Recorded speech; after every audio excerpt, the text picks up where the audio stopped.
Hello viewers, കൽഹാര ഡിസൈൻസിൻ്റെ പുതിയ വീഡിയോയിലേക്ക് എല്ലാവർക്കും സ്വാഗതം. അടിപൊളി കോട്ടൺ കുർത്തീസുമായിട്ടാണ് കൽഹാര ഡിസൈൻസ് വന്നിരിക്കുന്നത്.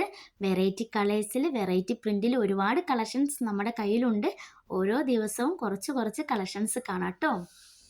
കോട്ടൺ പ്രിൻറ്റഡ് കുർത്തിയുടെ സ്ലീവ് വരുന്നത് 3/4 ആണ്. ലെങ്ത്ത് 44 ലെങ്ത്ത് വരുന്നുണ്ട്. സ്ലിറ്റഡ് കുർത്തിയാണ് കേട്ടോ. ഓഫീസിൽ പോകുന്നവർക്ക് യൂസ് ചെയ്യാൻ പറ്റുന്ന അടിപൊളി കുർത്തിയാണ്. ഇനി സമ്മറാണ് വരുന്നത്. സമ്മറിന് യൂസ് ചെയ്യാൻ പറ്റുന്നത് ഏറ്റവും ബെസ്റ്റ് കോട്ടൺ ആണ്. എല്ലാവർക്കും അറിയാവുന്ന കാര്യമാണ്. എല്ലാവരും പെട്ടെന്ന് തന്നെ ഓർഡർ ചെയ്തോളൂ. എം തൊട്ട് XXL വരെ അവൈലബിൾ ആണ്. വീഡിയോയിൽ കാണുന്ന വാട്സപ്പ് നമ്പറിൽ മെസ്സേജ് ചെയ്താൽ മതി കേട്ടോ. എല്ലാവർക്കും വീഡിയോ ഇഷ്ടമായി എന്ന് വിചാരിക്കുന്നു. എല്ലാവരോടും ഒരുപാട് നന്ദിയുണ്ട്. നിങ്ങളുടെ എല്ലാവരുടെയും സപ്പോർട്ട് ഉണ്ടെങ്കിൽ മാത്രമേ ഞങ്ങൾക്ക് മുന്നോട്ട് പോകാൻ പറ്റുള്ളൂ. എല്ലാവരുടെയും സപ്പോർട്ട് ഞങ്ങളുടെ കൂടെ ഉണ്ടാവണം. എല്ലാവർക്കും ഒരുപാട് നന്ദിയുണ്ട്. Thank you.